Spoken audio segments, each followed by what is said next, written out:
Assalamualaikum warahmatullahi wabarakatuh. Perkenalkan, saya Fariha Ramadayanti dengan NIM 430402000119 dari Institut Agama Islam Negeri Salatiga. Hari ini saya akan menjelaskan tentang analisa kasus terkait pendidikan di Indonesia yang merupakan tugas ujian tengah semester mata kuliah Psikologi Pendidikan. Bukan rahasia umum jika Indonesia disebut memiliki kualitas pendidikan yang rendah. Sudah banyak berita dan kasus yang melaporkan hal itu. Dalam analisa kali ini, saya mengambil sebuah artikel berita yang berjudul Kadin sebut sistem pendidikan di Indonesia belum dukung terciptanya wirausahawan baru. Saya menemukan fakta baru yang sebenarnya sangat krusial bagi keberlangsungan negara ini.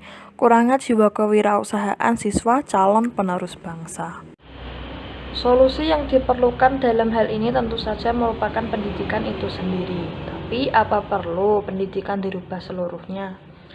Oh, tentu tidak. Konsep pendidikan di Indonesia tidaklah bobrok seluruhnya. Namun di lapangan sering ditemukan faktor yang menggagalkan proses tersebut. Dalam hal ini, guru sebagai pendidik memiliki peran paling penting dan efektif untuk mencapai keoptimalan hasil dari pendidikan di Indonesia yang dapat mendukung lahirnya wirausahawan baru yang kelak akan memajukan bangsa. Fokus permasalahan yang akan dianalisa adalah bagaimana cara mengembangkan jiwa kewirausahaan bagi siswa dalam masa perkembangan menggunakan teori-teori psikologi pendidikan.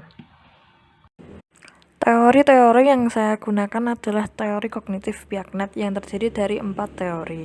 Yang pertama, asimilasi. Konsep Piaget tentang gabungnya informasi baru ke dalam pengetahuan yang ada atau disebut dengan skema. Yang kedua, akomodasi. Konsep Piaget tentang menyesuaikan skema untuk menyesuaikan informasi dan pengalaman baru. Yang ketiga, organisasi. Konsep Piaget tentang pengelompokan perilaku terisolasi ke tatanan sistem kognitif yang lebih tinggi dengan fungsi yang lebih baik. Pengelompokan atau penyusunan item ke dalam kategori. Yang keempat, equilibrium. Mekanisme yang diusulkan Piaget untuk menjelaskan bagaimana anak-anak berpindah dari satu tahap pemikiran ke selanjutnya. Pergeseran ini terjadi karena konflik pengalaman kognitif anak atau ketidakseimbangan dalam mencoba untuk memahami dunia. Akhirnya mereka menyelesaikan konflik dan mencapai keseimbangan pemikiran atau equilibrium. Pembahasan. Kasus yang saya temui merupakan kasus yang sangat menarik bagi saya karena sudut pandang ini baru untuk saya. Sekelompok wirausahawan mengkhawatirkan kemajuan dan kesejahteraan bangsa dengan mempertanyakan kualitas pendidikan penerus bangsa yang diharapkan bisa menjadi wirausahawan yang menurut Abdul Latif, pendiri HIPMI atau Himpunan Pengusaha Muda Indonesia, harus memenuhi 12-14% dari jumlah penduduk suatu negara bila negara tersebut ingin dikatakan maju. Mereka mengeluhkan betapa lulusan SMK dan perguruan tinggi atau PT belum siap menghadapi dunia kerja dan menjadi wirausahawan. Tentu saja solusinya ada pada pendidikan itu sendiri. Menurut teori psikologi pendidikan yang akan saya gunakan, peran yang paling besar ada di tangan guru. Bagaimana guru bisa menciptakan jiwa semangat wirausahawan pada calon penerus bangsa sejak usia dini sebelum melanjutkan ke SMK dan perguruan tinggi.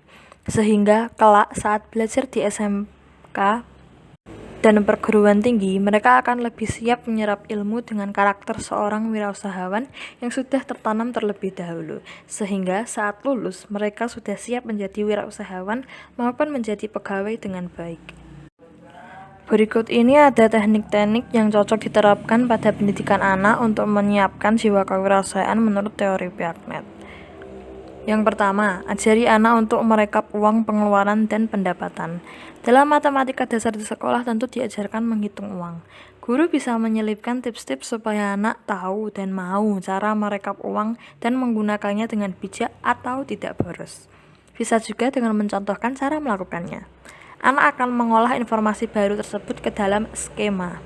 Lalu, cobalah untuk memberikan tugas menghitung laba atau rugi pada siswa sehingga mereka bisa menyesuaikan skema yang telah dibuat dengan informasi baru lagi dan menjadi terbiasa. Cara di atas menggunakan teori asimilasi dan akomodasi. Cara kedua, mengorganisir keperluan dan cara mendapatkannya. Di pelajaran seni rupa, anak-anak bisa melakukan praktek membuat karya 2 maupun 3 dimensi. Mintalah anak untuk merencanakan apa yang akan dia buat dan apa saja yang ia perlukan untuk membuatnya dalam bentuk daftar. Apakah perlu dibeli atau tidak? Jangan lupa tentukan tema supaya anak tidak kebingungan. Hal ini dapat melatih anak untuk mengembangkan keahlian organisasi dengan sistem yang lebih tinggi, menurut Piaget.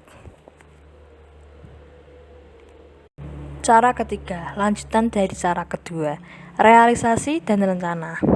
Setelah selesai mendaftar keperluan anak, mintalah anak untuk merealisasikan rencananya. Dengan begini, anak akan mencapai tahap yang lebih tinggi. Sandrock, dalam bukunya yang berjudul Psikologi Pendidikan atau Educational Psychology, menerangkan bahwa asimilasi dan akomodasi akan membawa anak ke tempat yang lebih tinggi. Ditambah lagi dengan proses organisasi, maka equilibrium akan terjadi. Dari teknik di atas disertai dengan motivasi dari guru, niscaya jiwa kewirausahaan akan terbentuk dan mereka akan lebih siap menimba ilmu di SMK dan perguruan tinggi sehingga dapat langsung terjun ke dunia kerja setelah lulus dengan kualitas etos kerja yang baik. Motivasi guru juga mengambil andil yang besar seperti yang ditulis oleh Mitch dan Eccles tahun 2010, yaitu motivasi membawa antusiasme positif ke ruang kelas. Kesimpulannya, pendidikan di Indonesia dinilai belum mendukung calon wirausahawan, namun dengan sedikit perubahan dalam aktivitas belajar mengajar di kelas mengikuti teori Piaget, pembelajaran bisa menjadi pro-wirausahawan dan akan mencetak jiwa kewirausahawan.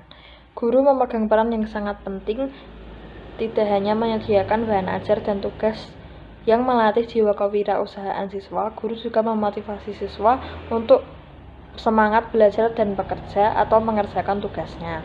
Dengan diterapkannya teori Piaget dengan cara-cara kewirausahaan, niscaya jiwa kewirausahaan akan terbentuk dan pendidikan di Indonesia menjadi mendukung calon wirausahawan. Sekian penjelasan dari saya, kurang lebihnya mohon dimaafkan. Wassalamualaikum warahmatullahi wabarakatuh.